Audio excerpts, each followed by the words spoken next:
We are going live. We are streaming on Facebook. Good morning, Facebook world. This is Michelle Hoffmann's Liner Notes, and I'm so excited to share with you today Pat Sheveland. Pat helps grieving families find peace so they may move forward and find renewed joy. And if you're in that situation, so you can move forward and find renewed joy. Liner notes are the insight that artists and curators offer into what's really going on at the time of creation and what's inspired that recording, that song to be, and what's happening in the world around them that inspired them to write the music, make the masterpiece, write the manuscript, whatever it is. The liner notes are advice that matters that the creator contributes.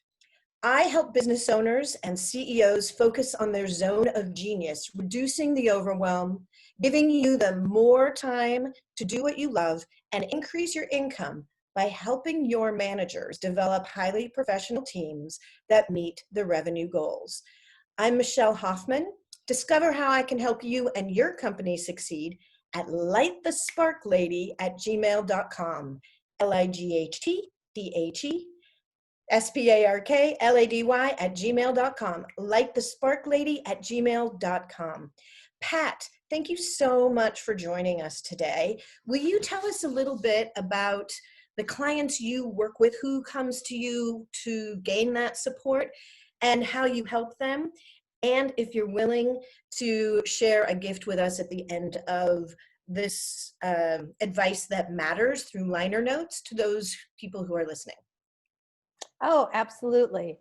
Okay, the people that come to me, it varies actually. I started out where my coaching program was really targeted for grieving mothers. And I'll go into that a little bit later about why that was important to me to focus on that. But what I found is that there's lots of guys out there, there's husbands and wives that are going through challenges with grief. I recently just worked with an 18-year-old young boy where he had a couple of issues with his grandfather, and then his mom's best friend had died, and it was like his second mom. And so I get a wide variety of people who are grieving, and it may not even be grieving the death of a loved one, but it might be, even like in this world today, grieving the loss of a job, divorce, or especially when we have children that are struggling, or family members with chemical dependency, and there's a lot of suicidal ideation going on out there. So I work with I've had parents come to me and we start working with that grief, because we can grieve people who are still alive. That's so, so true. I totally agree with you. And the reality of the current world that we're in is that you're right. It's any major life role change, and we're grieving the loss of the identity that we had before this transition, be it welcoming a new phase of life, a developmental change in your life. I mean, think about how hard it was to be a teenager and how we grieve the loss of our youth, and we want to do the things that brought us joy when we were little, but now we're straddling between being a child and being independent and mature. So then we're grieving the loss of that, and that as we move forward into who we are becoming. We grieve the loss of identities, our own identity of who we were in a specific role, as you were saying, be it an individual, be it a partner, or inviting a partner in, be it inviting children into the world, or a new relationship, or setting them free and, letting them fly, or changing jobs, changing communities. As you point out, all of these things are grief, because we need to figure out a way to hold on to those things and what they treasure while they free us up to move forward. So that's even more than, oh my God forbid, somebody loses a loved one, a parent, a spouse, a child, a pet. Any of those would be considered grieving the loss of who we used to be. And if we're running away from that situation to get involved in risky and dangerous behaviors, you're right. These are real issues that do have grief involved in them. So people come to you and you help them identify what they're actually grieving. You know, usually people will come to me and they know that they have something going, and there usually is some grief trigger that's going on. So, you know, most of the time it's people who have experienced the death of someone that they loved very dearly. Yeah. And so they'll get referred to me, or they'll see me on social media and say, you know, I've got some stuff going on here. I'd like to talk to you. It's interesting, though, that sometimes people come to me for challenges and deep grief stuff, but they don't even realize that it's associated with the death of someone that happened years ago. Wow. I had a client, one of my first clients, this was many, many years ago, but she came to me, well, actually it was the death of her father. And it was a year later and she was still struggling, and her marriage was not in great shape. She had some estrangement with some of her children.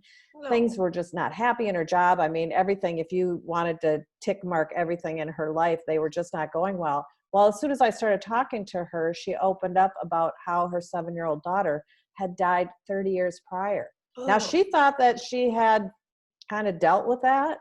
But then as we started opening up and having conversations, she realized, and we realized, that that truly had not been grieved in a healthy way for her. And so then it started impacting everything forward. right. Right. So sometimes we're not even aware that we're holding on to grief and it's got a hold on us. Right. So, how do you help people unwrap that and identify it without, I mean, without them freaking out? Well, you know, first, I want people to tell me their story. You know, I feel like I'm um, the container for them to really share Mhm. what's going on with them. And then I'm a certified coach.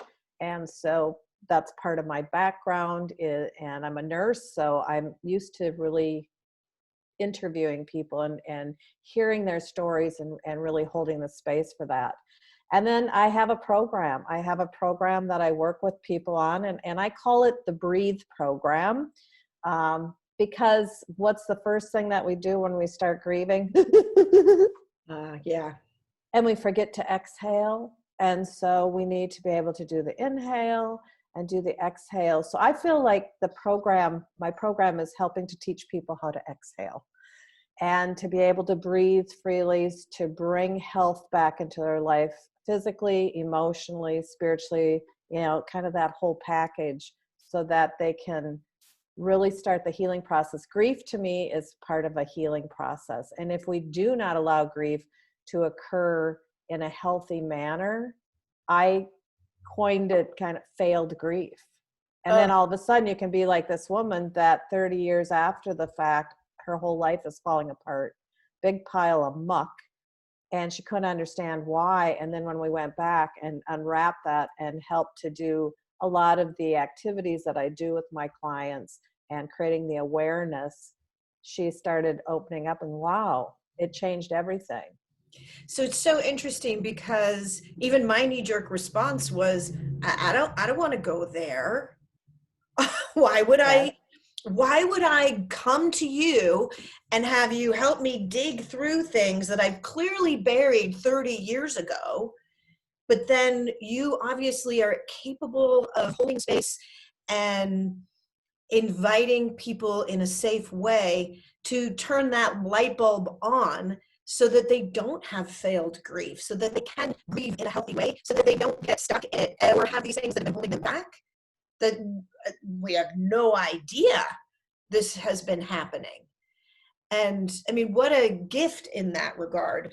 And as you were saying it, I was thinking, the breathe process that you share, it's that exhale that is like, I can relax. So I Mhm. wonder if we're actually literally holding on to something, and we've been holding on to it so long that we don't even know how it's holding us back. Wow. Right. Right. So yeah, so that's really what my program is, and breathe is an acronym for all the various things that I do. Um, but it is, I think, I also am a Qigong, which is ancient Chinese medicine teacher. And what we know is that grief, deep sadness, depression, all of that holds in our lungs and our lung energy system. So when we're grieving, and if we don't have the opportunity to work within that grief to find healing ways to move forward positively, it affects our lung energy system, and that can cause lung cancers, breast cancers up in the chest area. It can cause so many physical ailments. And so part of releasing that is allowing that energy to flow open and release it to the air, give air to it. Beautiful. So if we're not able to give air to it and we're not even aware of this, because sometimes I know people who are not aware that they're shallow breathing or they're not even taking a deep breath. And that might actually be a signal that they're holding on to something that's holding on to them. I don't know how, suddenly I just coined that phrase for you. Um, because that's what it's feeling like. But you may not even know it because you're dealing with what is right in front of you and you're overwhelmed, or you're having fear of failure or fear of success or fear of connecting in relationships for some reason. You may not know why that is because you can't give air to it, and that it's holding you back, or you're so busy that you're not taking the moment to figure these kinds of things out. So when you're working with people to help prevent failed grief, prevent health issues as a result of not having the opportunity and the tools and the guidance to move through grief, how do you help people? Okay, so as I said, I have a program. It's not a cookie cutter because grieving is not cookie cutter. You know that. Um, we all have our own way, our own journey, our own time frame. There is no specific way that we're going to do this. But I have learned, so this is what I say, all, especially the women that I've worked with, grieving moms have come to me many times over the years. And what I've found is that those who can find renewed joy, find Mm. life filled with purpose, have some real specific commonalities about what they've done in their life. Very And good. where people have failed grief, there are also some commonalities. So I say the people that I've worked with, the families I've worked with, are the ones that really developed this program. I just happen to be the scribe and put it together in a nice little package. And I have the coaching tools to help people. But they're really the ones that are with my wisdom keepers. And they shared with me what works. So I'm going to the experts and they have shared this with me. So my Breathe program, there's lots of different things. First, we have to understand, who are you? I think you talked earlier, we change. And so when we Right. have some kind of a traumatic event, some kind of thing that we're grieving, we're not the same person we were the day before. And so we have to figure out, where are we starting? What's kind of the playing field that we're starting with? Our values may have changed. What was important in the past Right. may not at all be important in the future. So we do that, and I do some exercises, and I do use some tools to help people really analyze what's going on with them. Then we start taking a look at, what would you like, how would you like to feel? What would you like to look like? What would you like in your life? Even 6 months or a year out. I'm not talking 10 years out. I'm not looking at making this big life plan. Let's just look out for the next 6 months or a year and just say, how would you like to be? Right. What would be important? Because after a major traumatic event, like the loss, in my case, the loss of a spouse, I can barely see one breath ahead of me. Right. So you Right. actually help people relax into being able to see further. Yep. Beautiful, beautiful. And I know that you and I, we had a lot of similarities in your first book and mine, because we both read them and we're in the grief space. Um, the next thing is really engaging who I call the tribe. And I think you probably know this too. I mean, when we're grieving in our family, our other family members are grieving. And Right. so they may not be our best support system. We need to have some people that can actually have a little objectivity, be there for us when we ring them in the middle of the night. So I really have my clients work on developing and creating a tribe and coming up with a treaty with their tribe. In Nice. other words, what are we going to agree upon here? Like if they call me, I'm going to agree that I'm going to pick up the phone, even if I'm just in a puddled mess, sobbing on my bed. But coming up with having that 2 to 3 people, it doesn't have to be a lot of people, but a couple of people. And I encourage them not to put their family members into that, because a lot of times we lean on our family members or they lean on us so much. And that's layered grief. For you, you were grieving the death of your husband and you're grieving your children grieving. As a mom, I've been there. That's horrible because you can't protect them. So there's so much grief going on and it's layered.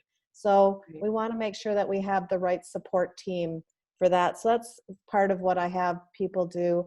I also have them figure out a personalized health and wellness program. And it's not like you're going to go out and start jogging and doing all of that.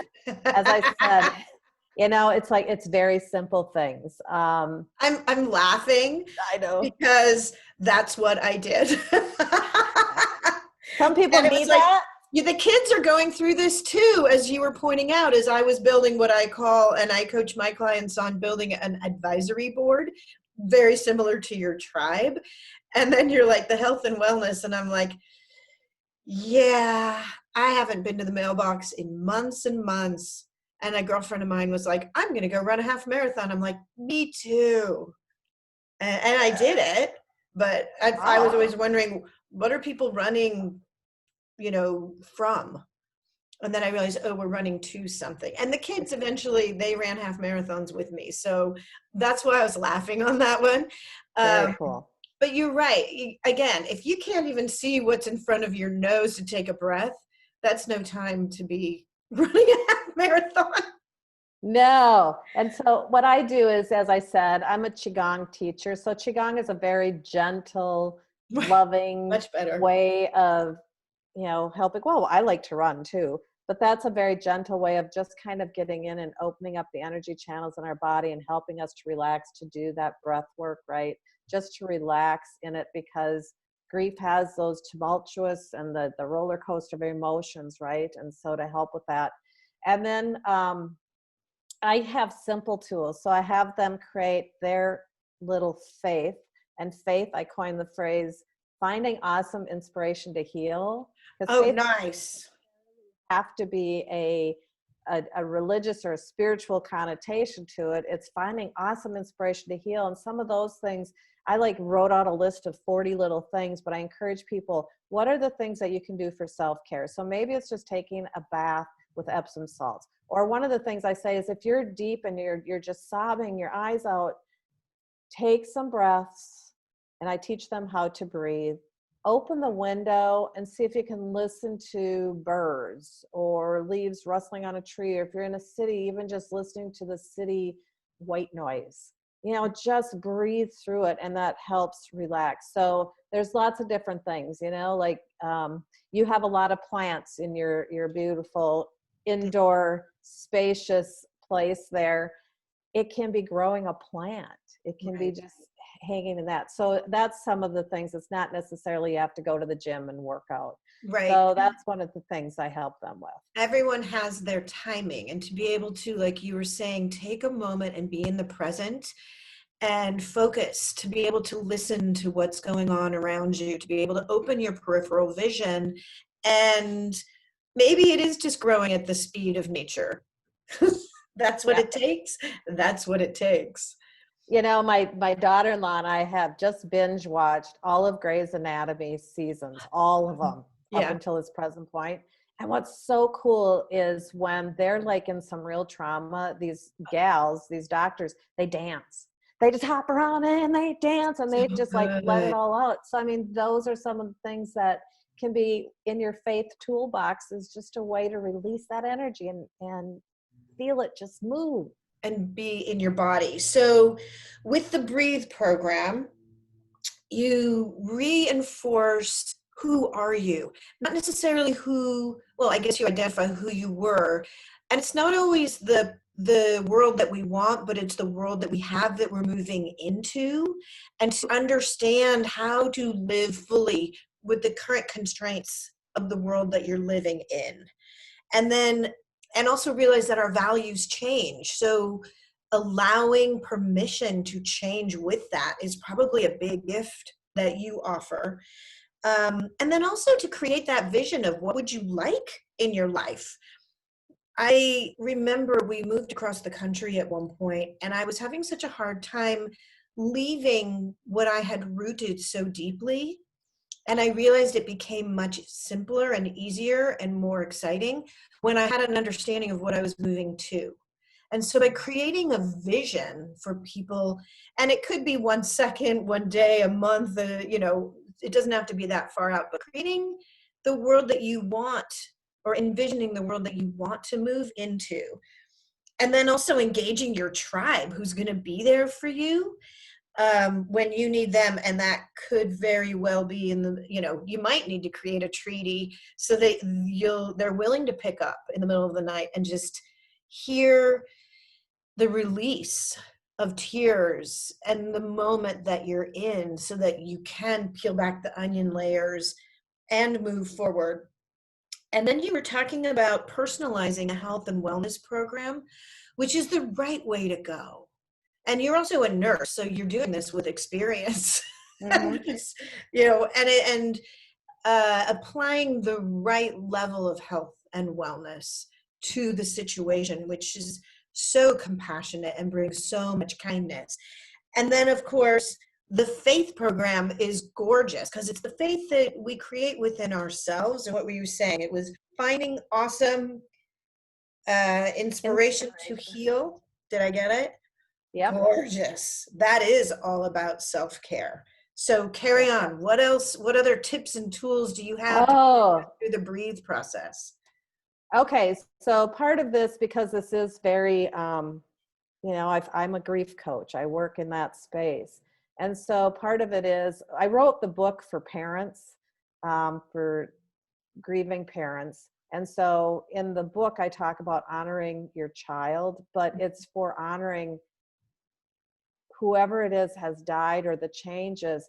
But what's coming to me now, and which is going to be my next book, is really about honoring the child. We all talk about the child within, because when we come and we are hit on the side of the head with deep grief, deep loss, we bring all of our past experiences, Oh, sure we all do. of our traumas, all of our, even our generational beliefs and those traumas forward. We know that that'll, it impacts our DNA. It can impact the DNA of our children and our children's children. So that's part of what honoring. And I help my clients figure out what kind of ceremonies would you have. And I also am a certified celebrant for celebrations of lives and funerals and Right. that type of thing. So I do that on the side. And I That's just a big thing. Wait, well, let's not on the talk side, but about that for just a moment, because all that's right. actually a really big deal. Yeah.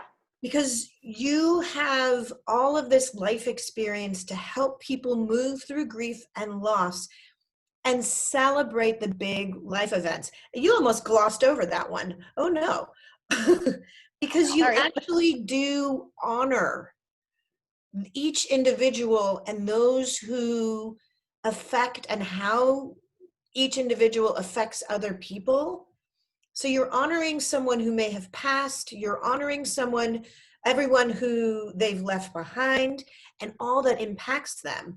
And so you were ceremony of life events. So there are other life events that you're also licensed to officiate. Is that correct? Yes, yes.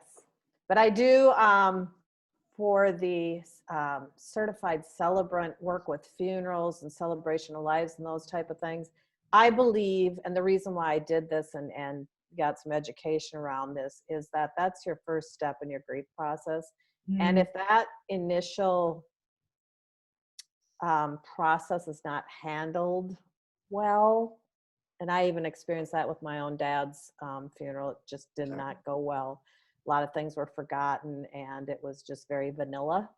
Mm. And I believe that, you so need to have this so that the family, this is their first step. And my goal is that they walk from that ceremony, whatever we're doing, and they just feel like, oh, I feel so good about the way that we honored mom, dad, our child, whatever it may be.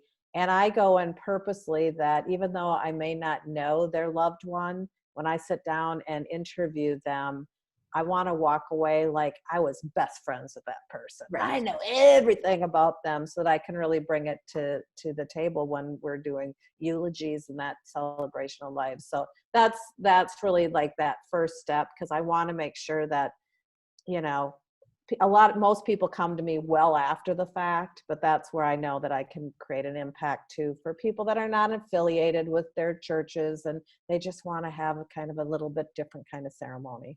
Well, you were speaking to this at the very beginning of our conversation because 30 years may pass. And if you don't have that ceremony, tradition, whatever that is for you to acknowledge that there's been a huge change in your life from that grieving that loss. And you gave the example of a woman who couldn't figure out why things weren't going well in her life after 30 years. So not only are you helping people uncover what that could have been so that they are free to move forward into their lives, but also that whatever grief holds, that we can identify that treasure so that it actually propels us forward in our life in such a healthy and supportive, inspired way. And that you offer this at the moment of truth by being an officiate is really what I wanted to highlight, because that's a huge gift. But what happens when people don't realize that they're running into these obstacles and things? Because it's easier to not notice it and just keep going and ignore it. Absolutely. Well, what happens? There can be physiological changes within yourself, as I said, with the health and that type of thing.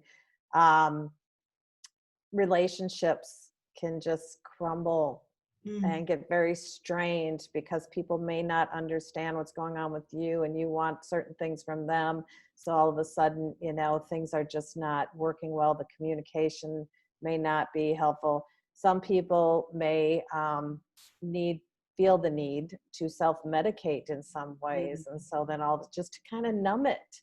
So all these things can occur. Jobs, look at what you do getting into corporations. I was a corporate exec for 25 years.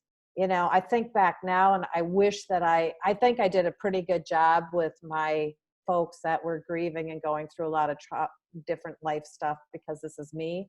But I Right. think I could have been so much better and helped them so much more, if I had been aware and helped them through some of these processes more intimately so that they could move forward. Because your job, I'm sure you thought after your husband died, oh my God, I can't, how the heck am I going to go back to work? I can't even think. This fog is just like totally blinding me. I can't even think how to put the toast in the toaster oven. So that brings up a very good point, to understand the practical and compassion that's required to move through grief so that you can, in the workplace, continue to be engaged and excel and as a top performer. Um, that it's a good point. Thank you for that. Kudo on that one. So what would be a signal that somebody might that trigger to know that, oh, you know what? Things are actually not going the way I'd like them to. And I wonder if this health situation or the fact that I need to recalibrate all of my relationships, because for some reason, the way that they're communicating and the way I'm communicating is not jiving all of a sudden, or that things are happening that didn't happen before this major loss.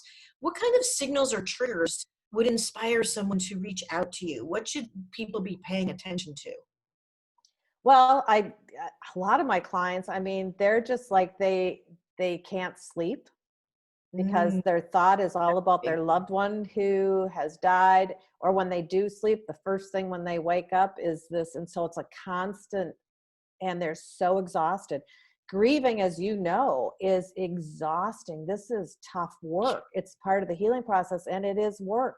It's work to grieve and to put one foot forward in front of the other. But that's what, people come and just like, I can't continue this way. I'm not barely functioning in my life.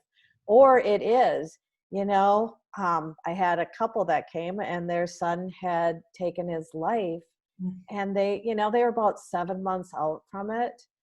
And she was still having like these nightmares because she's the one who found him. And so she would go back. And so she had, this post-traumatic stress thing going on. And she said, all I want to be able to do is stop having these nightmares. Now, I am not a magician. I am not a doctor. I'm not a psychotherapist, none of that. And so if anybody needs that, I really recommend that they need to go forward and do that. But with her, it was for her and her husband to be able to come to me. And the thing is, when I talked about that tribe, they were so connected with each other. They absolutely did this, understood each other so well, but they were afraid to talk and give air to their own grief because they were afraid that they were going to hurt the other person and open up the wounds for them. So coming to me was like an ability to just be able to talk through some stuff, and knowing that I was the safety container for their spouse. So if they were talking, they knew I'd take care of their spouse, and they weren't going to break into a million pieces like Humpty Dumpty. What a gift. What a gift. So how can somebody reach out to somebody like you when they do get that signal that it's time to just even find out, am I holding on to grief that's holding me back? Is this what's blocking me from moving forward in my life? Is there a way, I think I might have it going on, but when you're busy taking care of everyone and everything, who's taking care of you? How would people reach out to somebody like you, Pat? What kind of contact information would you have? Can you offer us? Very easy. Well, there's a couple of different things. So I want to offer up, first, people can reach me and we can get on a phone call. There's no charge, anything like that. We just chat. I get to know you, and I just really want to hear your story. That's the main thing, because just giving it air is extremely important. So you can go to www.healingfamilygrief.com, and I have a calendar where you can set up time and just get on my calendar. The other thing is, I do have my book. This is my first book, and this is How Do I Survive? 7 Steps for Living After Child Loss. It's directed to child loss, but actually it works for any kind of grief. And you can get a free copy, a free electronic copy from me by just going onto my website. Again, it's www.patsheveland. Or no, sorry, that was my old one. I almost blew that one. www.healingfamilygrief.com. Okay, so healingfamilygrief.com is where you can go to get a gifted copy of Pat's book and learn about the breathe process, so that you are not overwhelmed, so you're not getting involved in risky and dangerous behaviors, so that you can actually live your full and happy life. Pat, thank you so much for sharing your time and expertise with us today on Liner Notes. Thank you, Michelle. It's an honor.